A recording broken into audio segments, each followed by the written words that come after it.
Pas à pas, c'est un titre qui rend compte de mon processus de travail qui se pense dans le temps. Un pas après l'autre, avec cet intervalle de vide qui les sépare. C'est un temps long qui articule le lointain et le très proche. J'ai commencé la série Magnolia en 2013.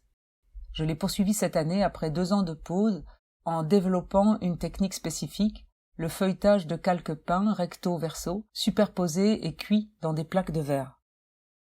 On retrouve ici cette binarité du pas à pas qui mettrait la perspective à mal, en donnant à percevoir ce qui est peint devant et derrière, dans cet espace inframince de la fusion des calques. Une sorte de restitution de l'air entre les branches. Le magnolia, au printemps, alors que ses branches sont noires et sans feuilles, se met à produire en abondance d'énormes fleurs.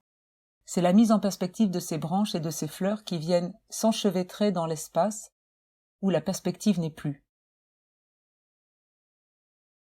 La nouvelle série des Skin Screen reprend cette notion de calque en superposant des techniques mixtes au sein d'une même surface. Il est question ici de paysages, ou plutôt de terrain d'expérimentation où la peinture et l'encre se diluent en flaques, en fluides, qui s'écoulent comme des fleuves vus d'avion.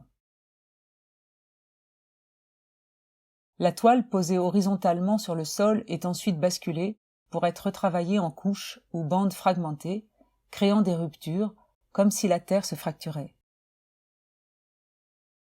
Un nouvel outil intervient ensuite, l'huile en bâton qui vient révéler, par le dessin et par des dégradés de brun ou de noir, des fragments de corps d'animaux, âne ou cheval de trait, avec leur harnais. La technique du frottage de ces crayons gras sur la toile permet de rendre visibles ces reliefs, sa trame, sans masquer les couches de peinture en dessous. Comme une peau avec ses pores, ses reliefs et les couleurs de la chair irriguées par ses veines. Le paysage de départ, vu d'en haut, est devenu un corps, tel une peau tendue, morcelée et fragmentée. Au réveil, il était midi, c'est la représentation de l'image en train de s'évanouir. Tout est parti d'un plantage de Photoshop alors que je retravaillais ces images sur mon ordinateur. Il y a d'abord la délectation pure de l'usage de l'encre de Chine sur toile humide qui vient déjouer la représentation. Il y a aussi le noir du cadre, la transcription picturale du cerné noir de mon écran d'ordinateur. Les paysages sont envahis par des taches blanches qui viennent le masquer partiellement.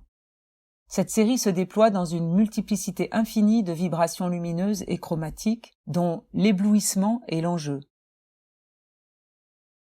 Là où l'on voit sans voir. Là où l'on doit cligner des yeux. Une sorte de vanishing point, celui du soleil juste avant sa disparition.